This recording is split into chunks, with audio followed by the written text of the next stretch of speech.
Olá, alunos da Escola Tuiuti, tudo bem com vocês? Professor Wagner Chaves, de Educação Financeira, trazendo mais uma aula, dessa vez uma revisão para a nossa avaliação. É isso mesmo, pessoal, nossa avaliação já vai ser semana que vem, então peço que vocês estudem. Infelizmente, o segundo bimestre é um bimestre um pouco mais curto, para a gente ajeitar as datas de prova, a gente acabou tendo pouco conteúdo, mas a gente vai fazer a avaliação assim mesmo, tá? Antes de tudo, pessoal, eu gostaria de dar um recadinho para vocês. Essa aula está sendo especial para o oitavo B. O oitavo A, ele teve aulas a mais, tá? Que são aulas de conteúdo fora da apostila que serve para entender aquilo que eu já tenho falado, tá? Então, eu falei, por exemplo, como que os países imprimem dinheiro. Então, tem lá uma aula sobre a Casa da Moeda, sobre lastro, mas como que os países imprimem dinheiro? Como que um país ele pode imprimir dinheiro? Ele pode fazer isso da noite para o dia? Não, tem que respeitar algumas regras. Então, para vocês entenderem isso que eu estou falando, assistam essas aulas também, tá? Eu vou enviar junto com essa aula.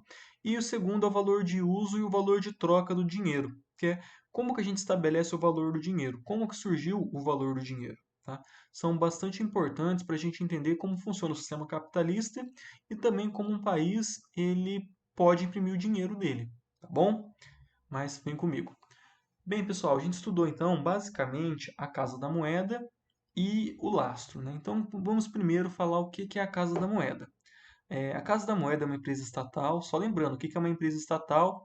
Ela pertence ao Estado brasileiro. Então a gente tem empresa privada, é uma empresa que tem um dono, empresas estatais, que é a empresa do Brasil, e empresas de economia mista, né? São empresas, por exemplo, do Estado, onde você pode adquirir ações, como a Petrobras, por exemplo, tá? E a Casa da Moeda é o órgão responsável pela emissão de notas e moedas do Brasil. Ela foi fundada em 1694, então percebam, ela é bem antiga. Foi fundada ainda no Brasil Colônia. Ela funcionava lá em Salvador e ela servia para quê? Para fazer a cunhagem das moedas. Vinha o ouro das minas e lá em Salvador elas eram cunhadas e transformadas em moeda, tá?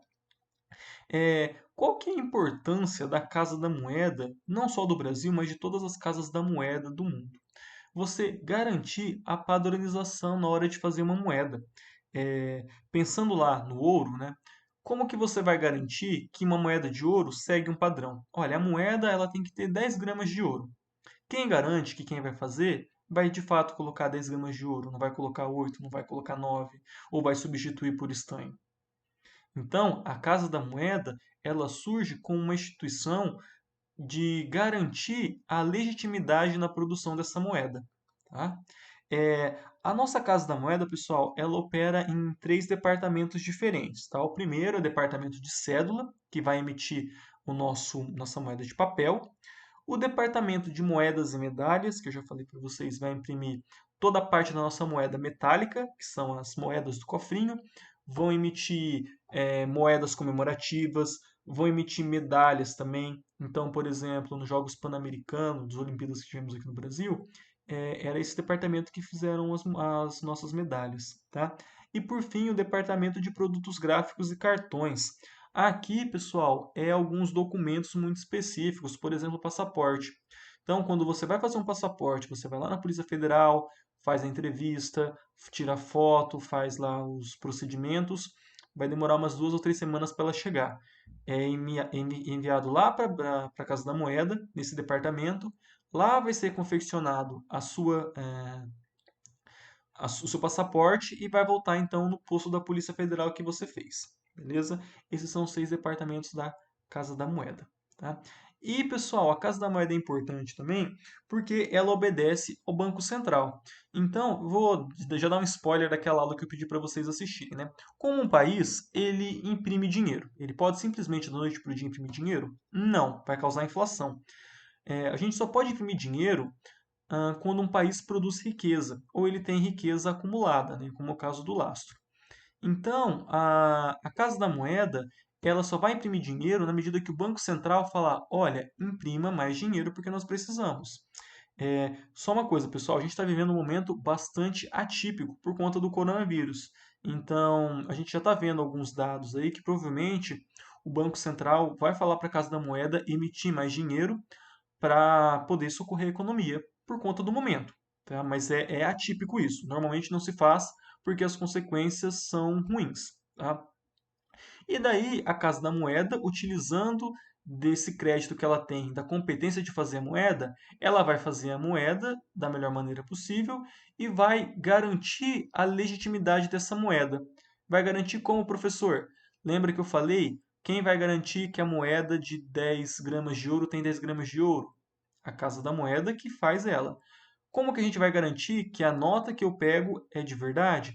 Através desses elementos de segurança. Então, um falsário, ele consegue reproduzir alguns, mas não consegue reproduzir todos esses elementos, né, que vocês estão vendo aí. Então, tem uma impressão diferenciada, o papel e a tinta é diferenciada, possui marcas sensível à ultravioleta, números escondidos, marca d'água, tem aquele fio de segurança que é aquela marquinha, se você abrir a nota, não cortem a nota não, tá? Mas você vê que uma fitinha que passa dentro da nota, eu nem sei como eles fazem aquilo, mas é sensacional. Tem áreas de alto relevo, tem alguns desenhos mais complexos. Você pode comprar aquelas canetas que você risca ela e se for falsa vai ficar marcada. Então tudo isso são elementos de segurança que garantem, olha, essa nota foi impressa, foi emitida pela Casa da Moeda. Ela é uma moeda que tem valor, ela não é uma moeda falsa, tá bom?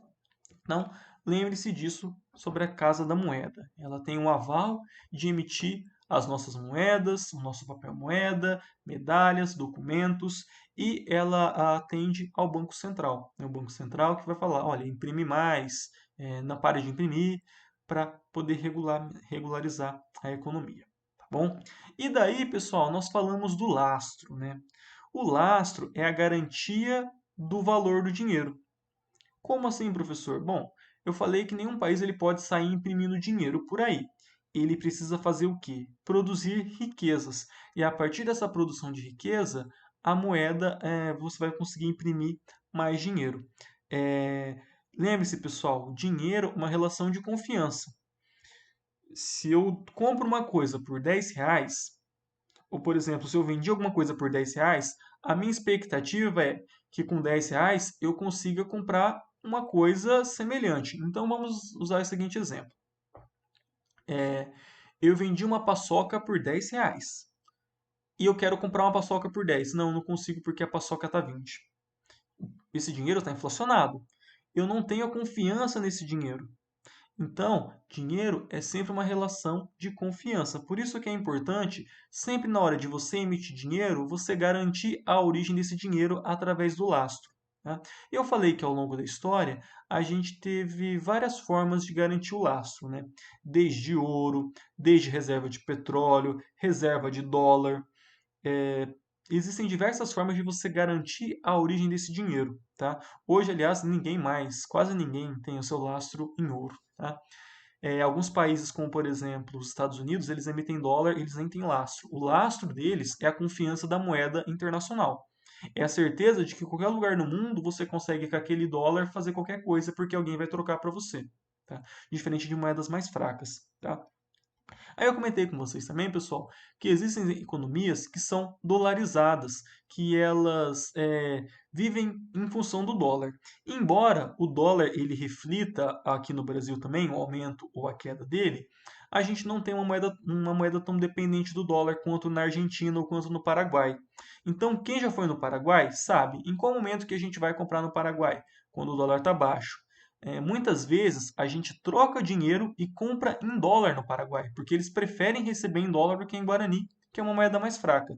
Mas eu comentei com vocês que países que têm economia muito dolarizada ou que têm as suas reservas garantidas em dólar sofrem demais, porque eles não conseguem acompanhar o crescimento dos Estados Unidos e as moedas dele só desvalorizam. Tá?